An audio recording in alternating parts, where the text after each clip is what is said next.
Namaskar, Jayant Tomar ji. So, dear and respected participant, thank you so much for your kind participation in today's GSDS Forum weekly dialogue. It is a great pleasure and indeed an honor to have with us Dr. Tatjana Kochtekova from Jindal Global University, Sonipat. She is nurturing as an associate professor there. We welcome Professor Meera Chakravarti, Professor Gyan Goloi, Professor Jayant Tomarji, and all friends co-present here, MD Chandarji, Dr. Rakesh, Dr. Ramanna Swami, and all friends co-present here. Let me give a brief introduction to our circle. Gandhian School of Democracy and Socialism Forum. It is a kind of platform to understand and promote the understanding of the dynamics of society with quest for freedom, justice, equality, and fraternity.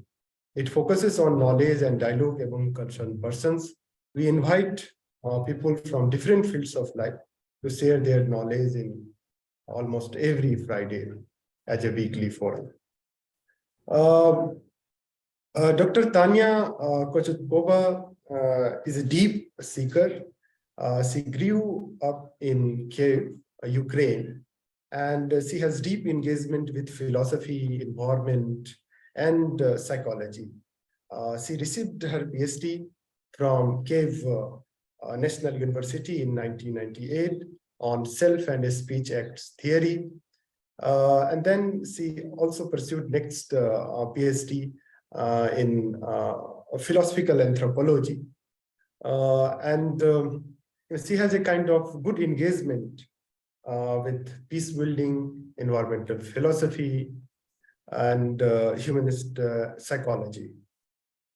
She has many books, and she has author of several books in a series of articles on applied ethics and philosophy of man and technology.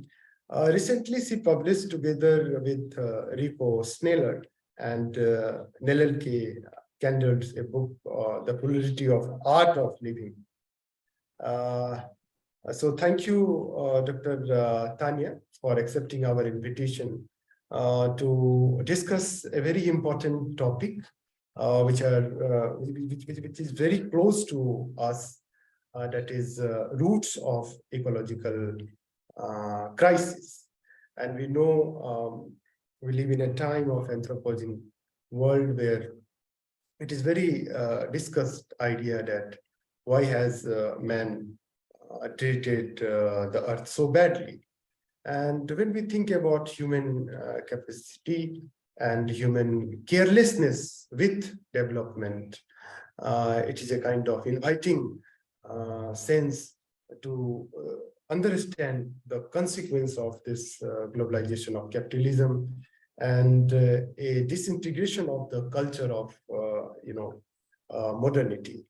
And we have to also somehow, with the advent of the sustainable development goals, we have to also understand how to live within the limits. And something that we have to also aware about in today's time with advancement of our development policies, also concerned about humanist understanding.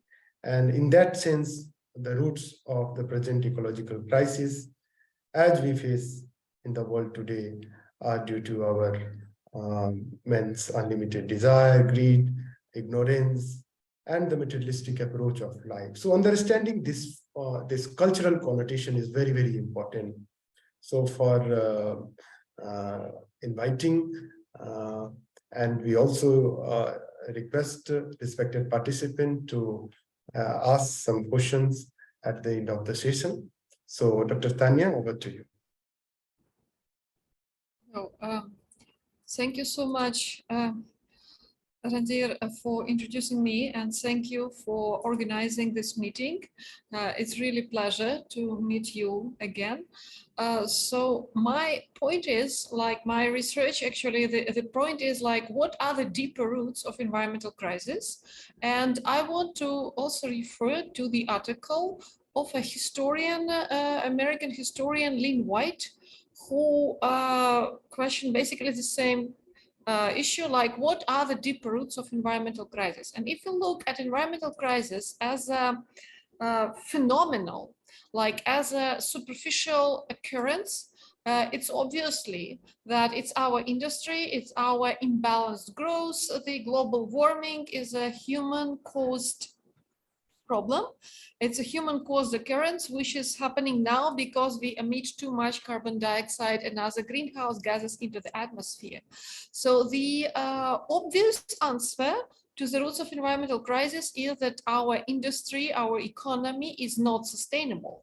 But if we go deeper about it, like why it is really not sustainable, why humans for thousands and thousands of years could live in harmony with natural environment, but then somewhere with the appearance of modernity, something happens, something which Paul Krugman called the Anthropocene, which leads to the explosive growth of population, industry, pollution, environment becoming a problem for us. So what has changed in that Anthropocene becomes such environmental disaster? What happened in the Anthropocene that make it into such a disaster? So these questions is like so what are the psychological roots of environmental crisis? And in my view, the bigger problem is that our total view of nature has changed dramatically with the coming of modernity. By modernity, I mean like European Enlightenment, 17th century changes in science. So before modernity, nature has been seen as a cosmos, both in Europe and in Asia and other old continents. Nature was seen as a living being, as a harmonious cosmos, as something in which human had its part, but as basically a living being which had also its own meaning. With coming of philosophy like Descartes, like Francis Bacon, happens what German romantics called the death of the great Pan.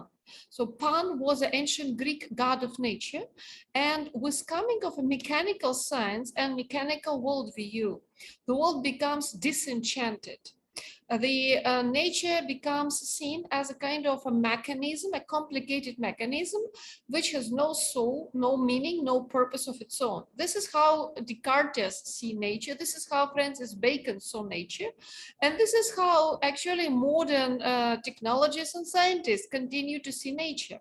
Since Newton, even though he believed in God, but he thought, or Descartes also, he considered that God is totally separate from nature, and nature is a kind of empty box of space filled with atoms, which have no life of their own.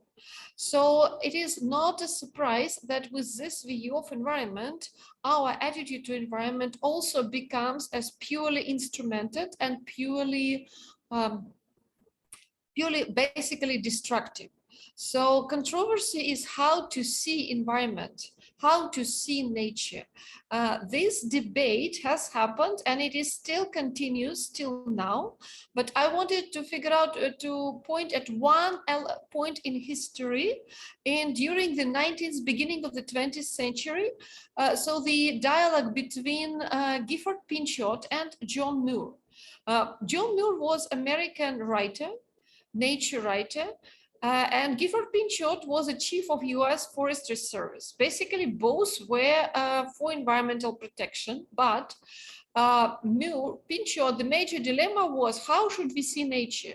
Should it be treated as a resource, as surroundings, or something which has intrinsic value, entity which is sacred, which has to be preserved for its own sake. So John Muir was arguing that nature is sacred, that it has to be preserved for its own sake. He was fierce opponent of the dam in Hatch Valley in California, and he believed that this valley is as sacred as any church or cathedral. While on the contrary, Pinchot claimed that nature is primary resource for humans and national forest can be used for logging and grazing cattle, but in a scientifically way, so as to maintain their future capacity and prevent deforestation. And it was actually Teddy Roosevelt, who was a nature lover and hiker himself, who chose some kind of a compromise between these two perspectives.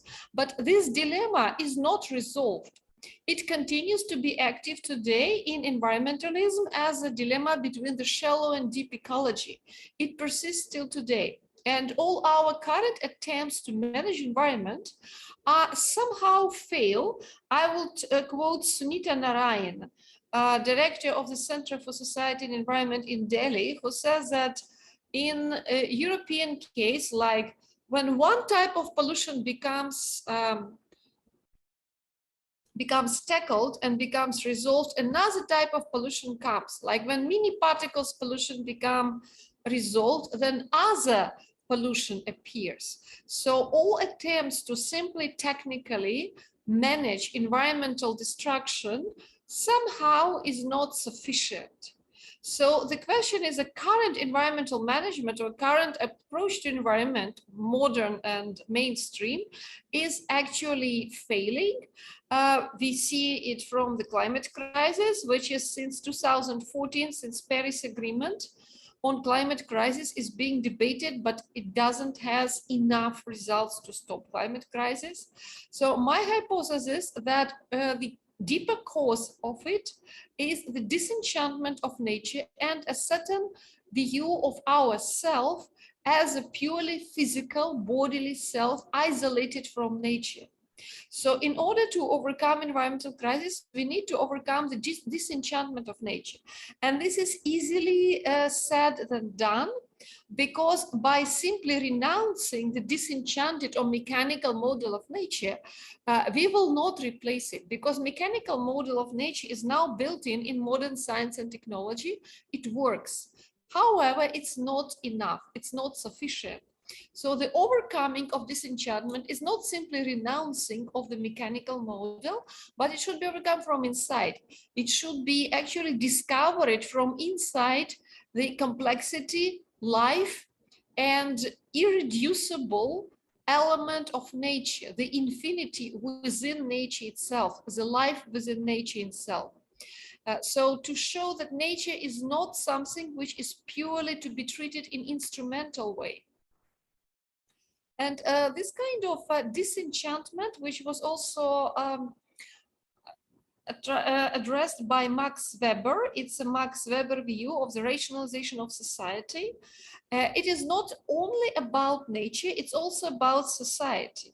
And I want to quote, in order to how to overcome disenchantment, I want to quote a famous German writer, Hermann Hesse, who wrote about the following. Despair is a result of each earnest attempt to go through life with virtue, justice, and understanding, and to fulfill their requirements. Children live on one side of despair, the awakened on the other side. So what Hermann Hesse was meaning is that the disenchantment can be seen in some way as a kind of a despair to find meaning, but it is something which can be overcome by becoming awakened. By a deeper transformation of one's view of self, reality, and nature. And there are various attempts to overcome the disenchanted mechanical universe, like, for example, Paul McGrath, with his view of animated materialism. There is also Paul Feyerabend, who come to transcend a mechanistic worldview with his critique of scientific vision. But in general, I want to agree with Lynn White that we need to change our total attitude to ourselves and to nature. And it's not enough. So there are various ways to do it. One way, for example, can be deep ecology. It's nice. It can be also, one of the ways today is a modern tantric revival and interest in tantra as a view. In Japan, there is a Shinto approach. So I can show, for example, a small case study about inherent cultural values and environmental policy, a case study from Japan. It happened in 2010. So there was in one of the, the case was involving the building a new train station in Neyagawa, which is a small city in Osaka Prefecture in Japan, which is a province. There was a 700-year-old tree. The name of the tree was Big Kusu. So the government wanted to remove this tree because it stood in the way of building a new train station. And Neyagawa definitely needed new train station. However, the local people consider it tree sacred because they believed that there is a kami, which is a spirit or deity which resides in it. And actually in Shinto, if an object is more than 100 years old, or if a tree is more than 100 years old, it acquires kami. So the local residents pressurized government, and finally they prevented it from cutting the big kushu. The project was adjusted, so the platform was built around this tree so as let the tree alive. So finally, they resolved this issue, but it was a rule of how the nature was seen, that nature was seen as something living.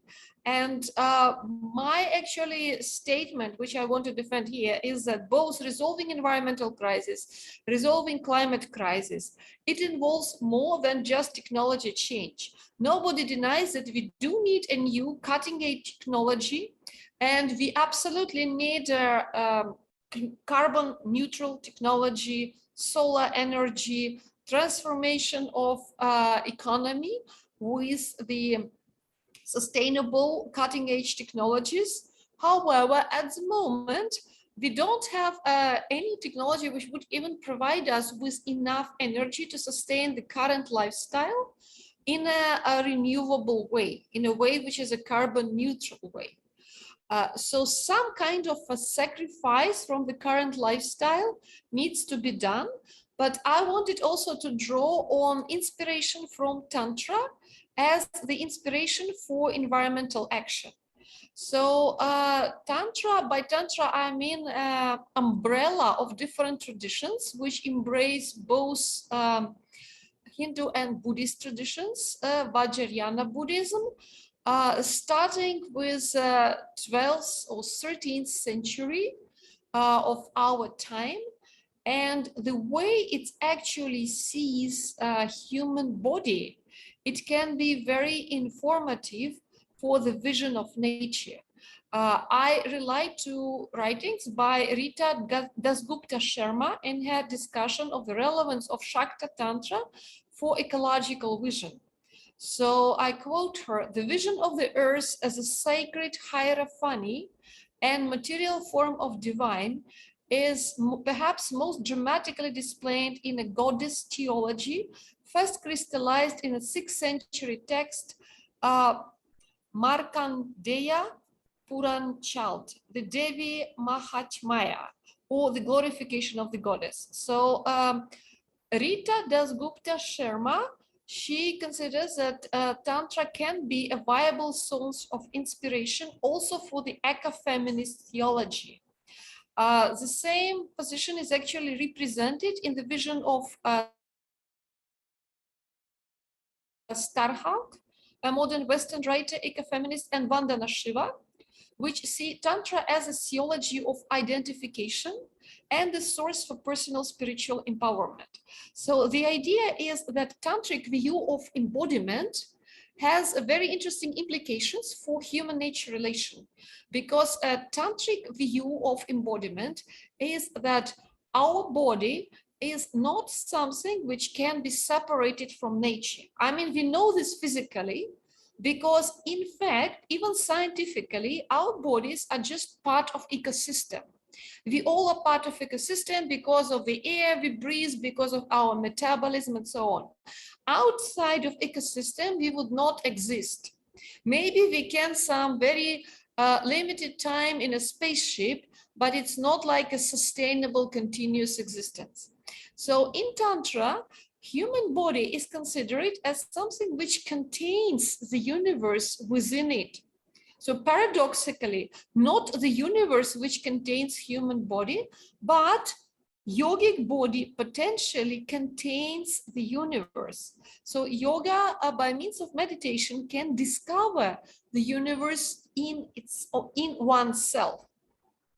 So with a tantric perspective on body, it means a lot of change in the I perspective, in the way we see each other. And it focuses tantric vision, it focuses on the body and which we sense within ourselves. So not the body as an object of science, as an object of biology, but the body from phenomenology. So the inward direction of attention. Therefore, today's neuroscience a lot acquires help from yogi in terms of the psychological part of the neural workings, because the neuroscience can see how the neurons work, but they don't see the phenomenological, the inner perspective on it, which is also necessary to have the complete picture. So I quote Loiseau, who is a neuroscientist, and he said that the subtle body, the tantric term of the subtle body, which is differentiated from the gross body as a physical body, reflects to some extent the map of the nervous system. So the yogic subtle body is envisioned by Tantra as a flow of primeval divine energy or Kundalini. It contains a set of centras or nodal points called chakras. They are connected by several channels named Nadi. So the most important of which are Ida, Pingala, and the central Sushumna. So tantric practices involve the raising of Kundalini from the most frequent location in the lowest chakra to the highest chakra and return to divine source. The thing is that from this perspective, if we see subtle body, our subtle body contains the planet and it implies biophilia. By biophilia, I mean the innate love or connectedness with nature. And this is something which can motivate environmental action, because currently there are solutions on a global political level. There are actually solutions to stop climate crisis. There are solutions to cut carbon dioxide emissions. However, there is no action taken. This is what many environmental activists already mentioned, like Leonardo DiCaprio, like Greta Thunberg. This is also mentioned by the intergovernmental panel, IPCC panel on climate change. This is very well known by UN experts on climate change. So scientifically it's known. However, there is not enough action to stop climate change. So the motivation, in my view, the lack of this action comes because of our common sense view of the body as something separate from nature. That nature, the ecosystem, the living earth has its own kind of life, its own reality, and human body has its own reality. But in fact, both view from a tantric view and, for example, from David Bohm idea for holographic universe, which is a physical model in which every part contains a whole, also known as Indra's net. So in this view, it's not possible to separate our subtle body from, which is part of our living experience, from nature. So nature is as much part of us as we are part of nature. So the question is, so we are all forms, our subtle body is not an object, in fact, but it's a stream of energy within the universal Shakti field. So tantric embodiment, our embodiment is not like there are no objects, there are just streams of energy.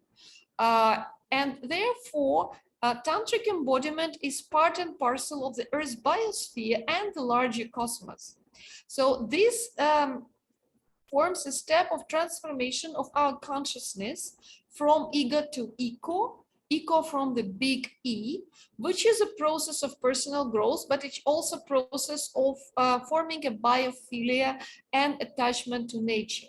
So in my view, if we are looking for the motivation able to change our society, to restore nature and to find a motivation to bring necessary changes, energy sacrifices which are needed, economic sacrifices which are needed to stop climate change, then experience of nature in various, I would say, various nature-centered religious traditions such as Tantra, Shinto, and various other folk beliefs, they actually form a source which could facilitate the transformation which is needed to save the planet. So today we have, it's a Earth Day, 21st of April. So I think it was not, maybe it's not a coincidence that this day was chosen for this talk. So I think that basically return to the Earth of finding our innate connection with Shakti field, with the universal energy field, is the way to restore also the biosphere of the planet, or one of the possible ways to restore biosphere of the planet, but I actually frankly don't see another one. Thank you for your attention. Thank you, Professor Tanya, for an excellent and a very, very deep presentation. You really put a very a significant perspective to explain the very disenchantment of the nature and also the challenges of climate crisis and environmental movement. So your presentation is a kind of invitation for all of us to understand this topic with the concern of self, culture, and society. So for giving a discussant view, मैं निवेदन करना चाहता हूँ professor Jayant Tomar ji. Jayant Tomar ji Gandhi school of democracy and socialism के मार्गदर्शक हैं। तो जयंत जी अपना विचार व्यक्त करें। जी धन्यवाद रणदीप जी। मैंने बहुत ध्यान से प्रोफेसर ताजना कोचटेकोवा का वक्तव्य को मैंने सुना और बिल्कुल अलग ढंग का एक उनकी दृष्टि है, उनका वक्तव्य सुनकर ऐसा लगा। और खास तौर पे उन्होंने जो तांत्रिक व्यू ऑफ एम्बॉडीमेंट की जो बात की है वो अपने आप में बहुत ही महत्वपूर्ण है। उसको सुनते हुए कबीर हमको याद आए, जिसमें वो कुंडलिनी की बात कर रहे हैं, इड़ा पिंगला सुषुम्ना की बात कर रहे थे और अनहद नाद की वो बात कर रहे थे। तो इस तरह से किस तरह से हमारे शास्त्रों ने, खासतौर पे तंत्र के विशेषज्ञों ने किस तरह से हमारे शरीर में शरीर को प्रकृति के साथ जोड़ा था, उस बात को उन्होंने बहुत गहराई से रखा। साथ ही उन्होंने ये भी कहा कि पर्यावरण को लेके, एनवायरनमेंट को लेके अंतर्राष्ट्रीय स्तर पर जितनी बातें चल रही हैं और आईपीसीसी से लेके तमाम उन्होंने विवरणों को रखा, लेकिन उन्होंने ये स्पष्ट किया कि ये सब कुछ मनुष्य जब तक अपने स्व के अंदर प्रकृति को नहीं देखेगा तब तक हम लोग प्रकृति का जो विनाश है उस पर उसको रोक नहीं सकते। उन्होंने बहुत ही कम समय में और लगभग सभी आयामों को उन्होंने छुआ। उसमें पेरिस सेटलमेंट की बात थी, सुनीता नारायण का संदर्भ आया और उसमें मैक्स वेबर से लेके हरमन हेस का संदर्भ आया। हम सब ने तो हरमन हेस की वो किताब जो सिद्धार्थ के बारे में जान रखा है, लेकिन उनकी ये जो दृष्टि है पर्यावरणीय दृष्टि, उसको लेके एक नई बात हमको पता चली।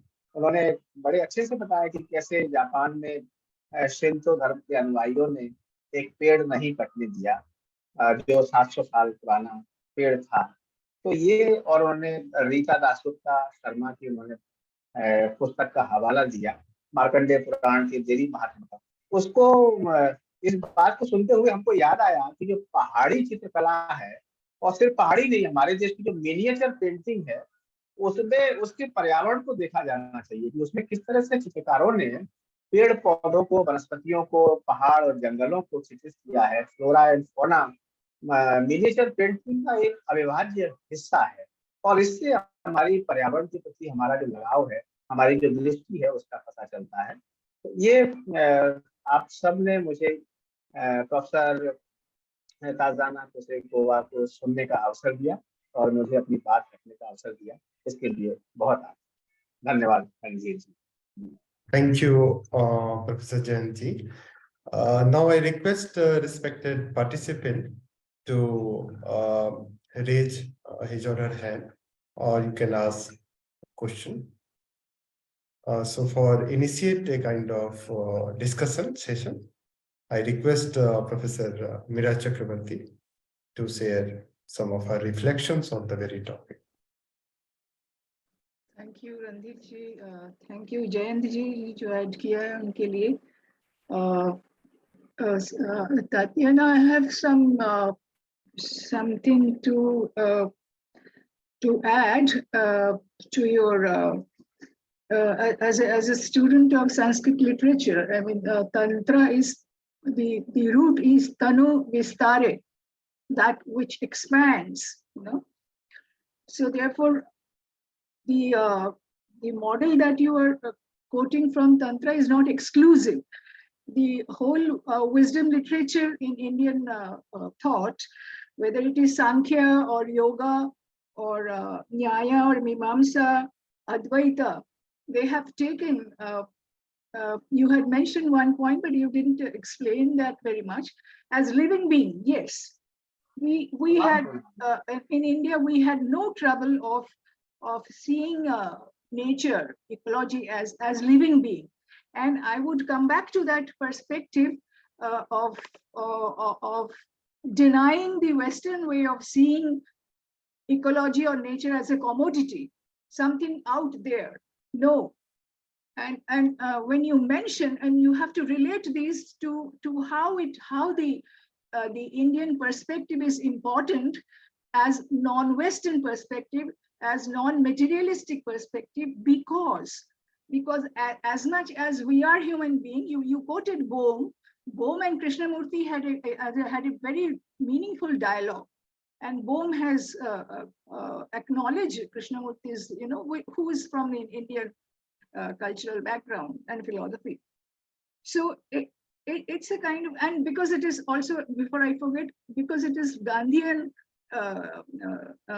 platform that we are discussing, I think we should also, Gandhi also said that we should reclaim the simplicity. So I would not agree that here the endless technological development which will go on destroying nature. Instead of that, if we come back to simplicity and keep the bare minimum of technology, that might ultimately try to save ecology. So therefore, in yoga also, it's more in the Markandeya Purana that you refer is as Mahamaya. That is the whole the power of ecology, which is defined as feminine gender, because in feminine gender, in Mahamaya, in Shakti, it is the Shakti which sustains. The root is Dri, Dharana. So therefore, it sustains, and therefore the Mahamaya is sustaining the Mahamaya itself, herself is ecology.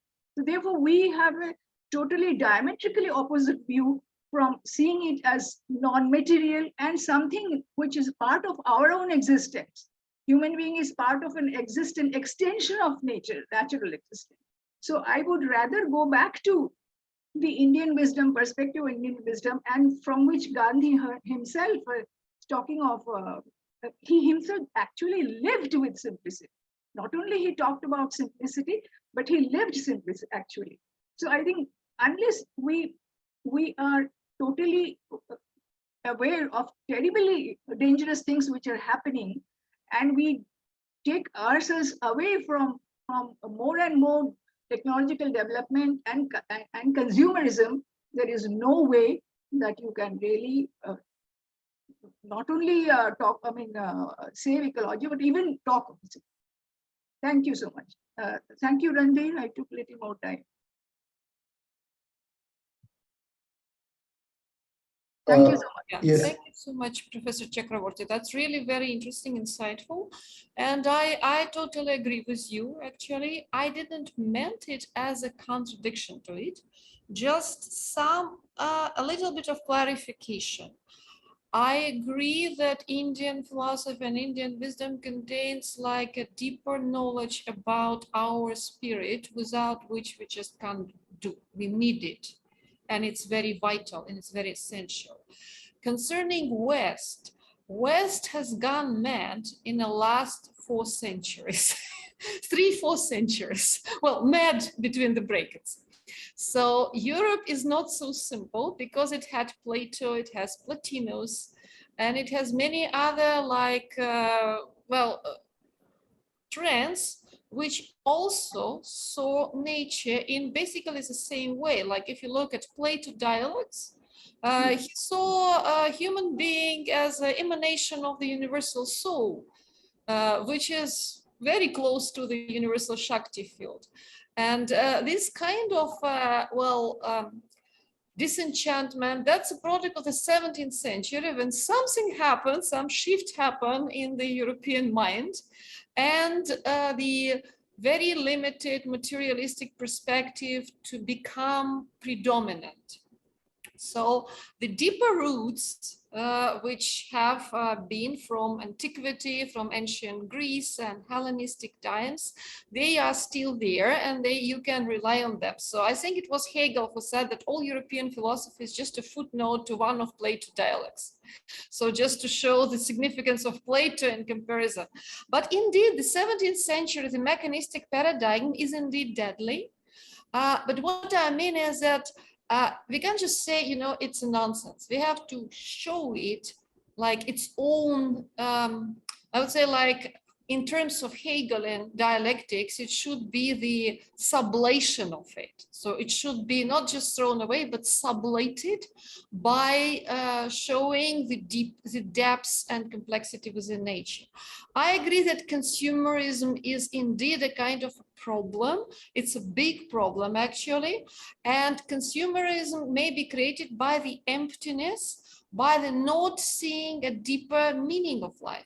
So because the empty place, sacred place cannot be empty, so if the deeper meaning of life is absent, it has to be filled by something, and consumer is a kind of a way to keep us entertained, to keep people from boredom after they lost the connection with their own nature, with their own deeper nature. So restoring connection with their own deeper nature is maybe the way to make consumerism redundant to some extent. As for simplicity, yes, we need sacrifices because we need like drastically reduce the energy consumption in order to stop carbon dioxide emission and greenhouse gases emission.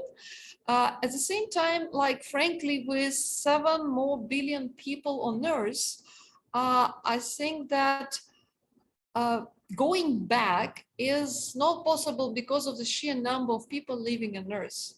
We need some solutions which would involve both the revival of the authentic spirituality and at the same time the technology which is non-materialistic itself. So the better technology which is not based on the mechanistic paradigm. So transformation of technology from inside, because with 7 billion people, we cannot stop firing by wood. There won't be enough forest to have to warm ourselves by using wood fire, So there should be some other solutions. I believe that like solar energy, wind energy, but at the same time, Gandhian approach, Swaraj, autonomy, it has a lot of truth and wisdom in it. And it's the idea which is now like the earthship movement. I don't know if you had, it's a movement where like earthship is more like living, sustainable living on the earth in harmony with earth's local produce. So yes, these ideas have to be incorporated, but it's a synthesis. It's a synthesis which needs to include both the idea of sustainability, autonomy, local self-sufficiency, and at the same time, some green innovative technologies. Because tell me, maybe I'm wrong, but how we do with providing like enough food and electricity and energy for what almost 8 billion people which are now on this planet. But I leave this question open, frankly. So I request Dr. Gyan to also share some of his reflections. Yes. Yes, I am here. Excuse me only a moment, because yes, I thank you. I am not visible. Yeah, no, I have some problems. Excuse me. Yes, it was really very interesting. I thank you very much. I was reflecting. I think that one of the problems, perhaps, but this regards more the Western cultures and the Western societies rather than being extendable to all the cultures of humanity. But in the Christian tradition, there is at this point of the dominance of the earth, which seems to be assigned to the man, to the humanity, to the mankind, over the nature and over the world by God himself. And this is a point which has for many centuries led the mankind to consider the earth in general as something which could be used, at least used, perhaps also exploited, but anyway, something which has no value as such, but it has a value only insofar it is related to mankind. That is, it is a kind of theological problem which has permeated, influenced the all Western cultures. I repeat, Western cultures is not a problem, in my opinion, of the cultures everywhere, but the Western culture, yes. One, of course, of the most important representative of this mentality, even though perhaps it has no particular developed theological knowledge, is Francis Bacon, but not only of course Francis Bacon. That is, it is in general the question which the nature as a whole can be interpreted as being a lab, a laboratory in which individuals can do more or less what they want to. And this, of course, has had influence as regards nature in general, as regards the treatment of mankind towards animals, for instance, the production of animals, the animals as being regarded as something which can be produced, which that is the conception such as the farming, animal farm, animal industries, that is production of animals in order that they are then be killed. I think that one of the points is theological.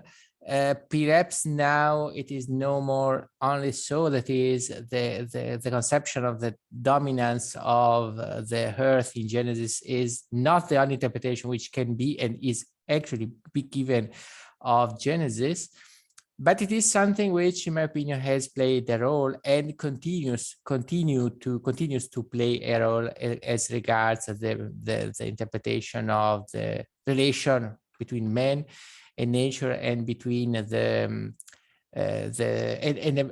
regards the rights which the mankind has on nature. And yes, I think this is a point which deserve being discussed always, in my opinion, at least in my opinion.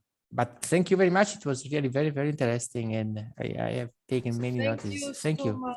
Thank you, Professor Dialungi, and it's nice to see you again after the conference, our meeting in November, September conference. So yeah, I entirely agree that indeed this is what Lynn White criticized also on the roots of our environmental crisis, in which he also accused basically Western Christianity in putting man on the top of nature. I just wanted to a little bit rehabilitate the pagan European tradition, the Platonic tradition, which in my view don't have this problem. In fact, if you look at Plato and Heraclitus and ancient Greeks, they, in fact, Plato's vision is indeed sees nature as a living being. If you look at Phaedra and Phaedon, it's a living harmonious cosmos which has a soul, and all physical cosmos is just a body of this huge super soul, or yeah, the god or goddess, whatever you can call it, him. So yeah, and indeed this is a biggest problem, that splitting between putting human apart from nature and taking the divine out of nature, and then nature is left as a what? As just a dead stone, dead matter, as a meaningless matter. This is wrong. This is kind of, and indeed it leads to an unsustainable economy, to unsustainable society, to the number of social evils and so on. Yes, Miniti Pradhan. Hello, am I audible? Yes. Hello. Yeah. Good evening, everyone. Thank you so much for giving me the opportunity. So I would first like to congratulate Professor Tatjana for her very beautiful presentation and for all the beautiful discussions and deliberations. She had, I mean, few points she mentioned. It is really the disenchantment of nature. Really, no, it's all we all are guilty. It is led to this ecological crisis. Then she was mentioning one point, total attitude change. I was just thinking, no, that that small attitude change in these pandemic days, how much it brought the change in that ecology. And later on, when the pandemic was over, nobody thought about it. What are the measures can be taken to go back to those days, like no, when the vehicles were not there, pollution was less, and things were improving. Actually, nobody thought about it. So the scientists say, even though today we start to mend our ways, it will take 80 years to stop the damage we have already done. Like, so my query is, where tantra is not practiced by everyone, and spiritualism also, no, people say something and follow something. When it comes to the ecological crisis, what is the best way to make people the minimalistic to live in the minimalistic approach? Whether spiritualism will help in this ecological crisis? That is my query. Thank you. Thank you so much. Yeah, it's a very interesting question. And it's a very very essential question indeed, like how to motivate people for ecological change, and how to motivate people so to indeed sacrifice some of the comforts which is needed for stop ecological crisis. Because indeed, like according to the, I think, scientists, ecologists, our contemporary lifestyle, at the moment, we don't have technology which could sustain it green way. So if you want to go green way, like some of this needs to be sacrificed, because simply there would be less energy. Green energy is at the moment, it's not as stable and it's not as plenty. Well, you know, these issues, for example, solar energy is available only during the day sunshine, so we need to use batteries to accumulate. Wind energy is also, it's temporarily available and sometimes not available depending on the presence of the wind, so we need smart grids and so on. So basically the green energy is available, but it's not as abundant, not yet maybe. So indeed, so how to motivate people to make the change, how to motivate people voluntarily to bring green change? I think it's the biggest question of it. And I think that indeed, like if we perceive our body as a containing environment within it, as containing the planet within it, then stopping the destruction would become as imperative as like having a flu and you need to treat it. If I have a wound, if I have a cut in my arm, I need to treat this wound. So people, I think it's a hypothesis, but this would be one of the ways to motivate, because people simply have this illusory perspective in heads that nature is something separate from us, that we can have like clean lungs and breathe polluted air, or that one can have healthy blood, but while the water is polluted. But if you see in a tantric way that water and rivers are inside of us, that air which is outside, it's also inside of us, that environment and nature are inside of us, like in a sacred ecology, the sacred places are discovered also within the yogic body. So the connection becomes much more essential, and the steps which needed to be done, change in policy, restructuring of economy, restructuring of society. So the whole number of changes, bringing down carbon dioxide emissions, bringing down air pollution, so changing the transport pattern, because transport, energy sectors, economy are one of the contributors to destruction. So they become hopefully more visible. Because today's problem is like 80-20 problem, that people who are actually having control of the economic policy are not enough concerned with environment to make changes. That's on the global level. That concerns not just India, but entire world. That's US, that's West. So that's a whole like industrial complex. People who have industrial complex, they are not concerned with climate change enough to make immediate changes. And the question is how to motivate these people to make immediate changes which are necessary. So can spirituality motivate? I believe that yes, that perception of nature, change in the vision of nature, seeing nature as part of ourselves, this can be a motivator for environmental change. But I would leave also this for discussion. I would invite other opinions about like finding the powerful motivation to take ecological action, to take action based on biophilia.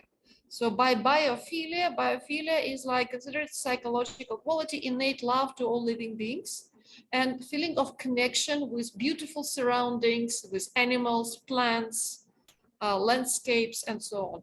And this is what motivates environmentalists. So many environmentalists are motivated actually by biophilia, which is innate in, I believe, most of us. Yes, thank you, Dr. Tanya. And I am a bit concerned about the question, and then I think about the solution of how to motivate the people about the environmental crisis.